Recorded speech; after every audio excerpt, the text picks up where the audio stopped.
So I also want to touch on your theories about her early miscarriages too, because that's something that.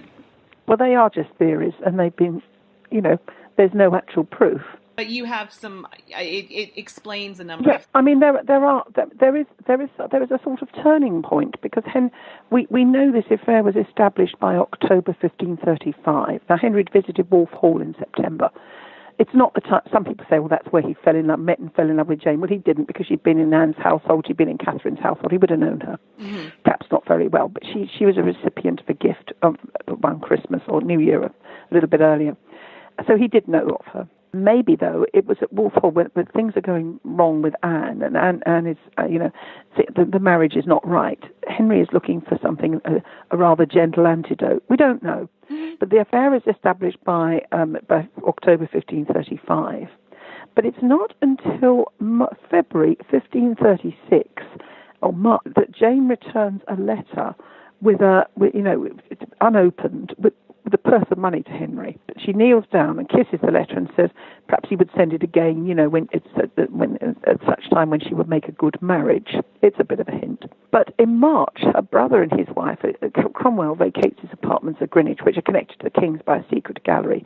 Vacates these so that Edward Seymour and his wife can live there, and Henry can see Jane chaperoned by her family. What's been going on in the meantime?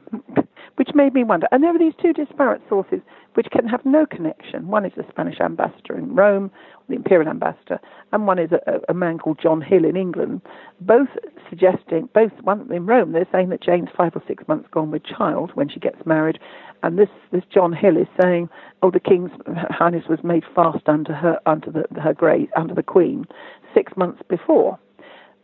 Certainly, he wasn't made fast there's no question of any betrothal.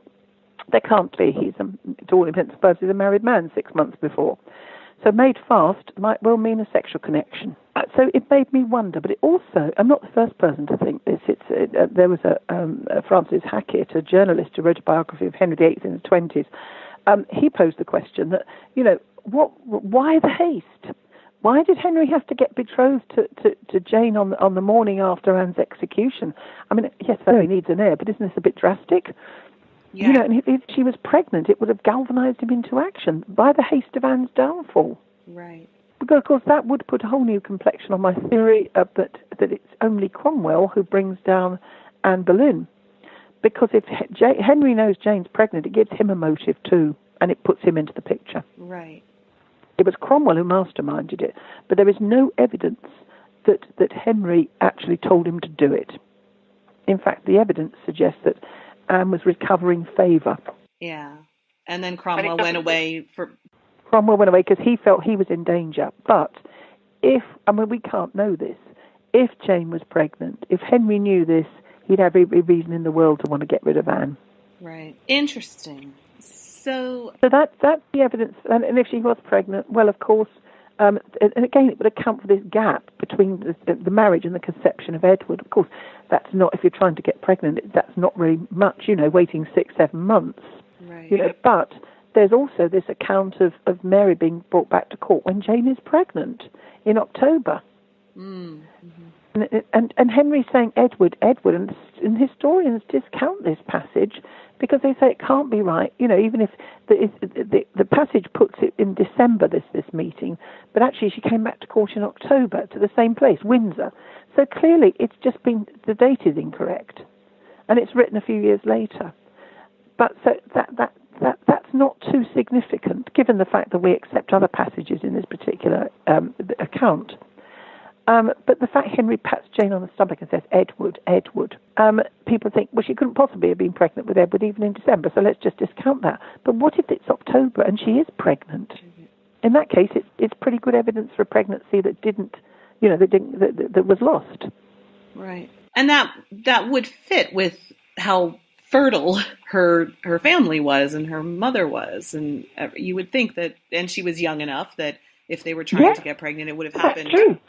Yeah. And her mother also got also lost children too to begin with. Sure. Interesting to think about.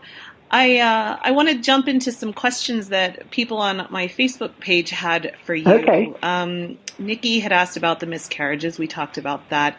Roxanne asks, when compared to her two strong-minded predecessors with powerful personalities, Jane's character seems elusive, almost obscure. I'm curious, was it different, and in what way, to bring Jane the woman, not the third one who gave birth to the long-awaited heir, to life on the pages of this book? Is she as relatable a character as Catherine or Anne for the author? This is what I was saying earlier. I could have gone two ways with her. And this is what I did, is sort of looking at forensically into clues for her character. And that's pretty much all I can say about, I've gone with what I think is the right, is probably a credible reading of it. I hope. Yeah. How it comes across to other people is a different matter. They may have a different view of Jane and they may disagree with it. But I have tried to, keep true to the sources and try to reconcile all the sources about her into what I hope is a cohesive portrayal. Sure. The next one, she says, I'm only about halfway through the new book. We're always told by historians how Jane was quiet and meek, yet Alison brings her to life and shows her that she was no dummy and certainly needed to have spirit and character in order to have the guts to be Henry's wife and to try to guide him back towards the old religion and promote Mary back into the line of succession.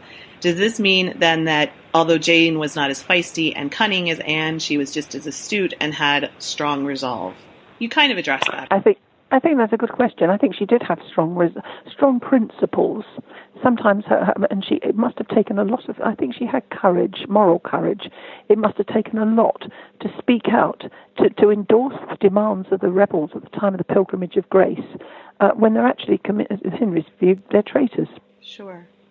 So that must have taken some guts. It really does, and I keep returning to that when I do a talk on her, because it is a real clue as to her character that there is strength there.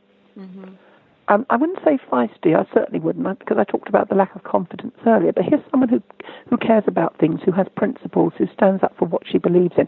She didn't stand up to him, but she pleaded for Mary. She got Mary back to court, and that shows that she had tenacity. Mm-hmm.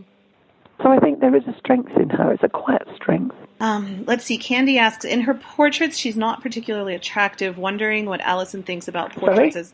She says, in her portraits, she's not too attractive. In the portraits, yes, she's not very. Yeah. Yeah.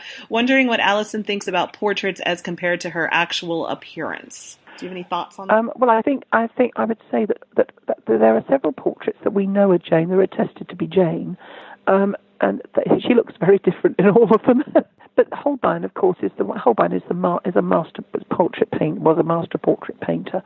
His is a very unattractive rendering, but it probably is pretty accurate. Although it's very different from one or two of the other ones. And at the moment, I'm beginning to thinking that I might have uncovered another portrait type of Jane, but I can't say very much about it at the moment. Work on the jury is going on, in which she does look a lot more attractive. So it's very hard to know what she actually looked like. She was pale, definitely, and that might be the clue to the anemia. She seems to have had a very angular face. Mm-hmm. It's the prim lips, the tight prim button lips that get me on the Holbein portrait. And also the eyes. Her eyes are so wary. Mm-hmm. Some might say they're sly. Yeah. Yeah. But we don't know. You should never judge people on their looks, and beauty is in the eye of the beholder.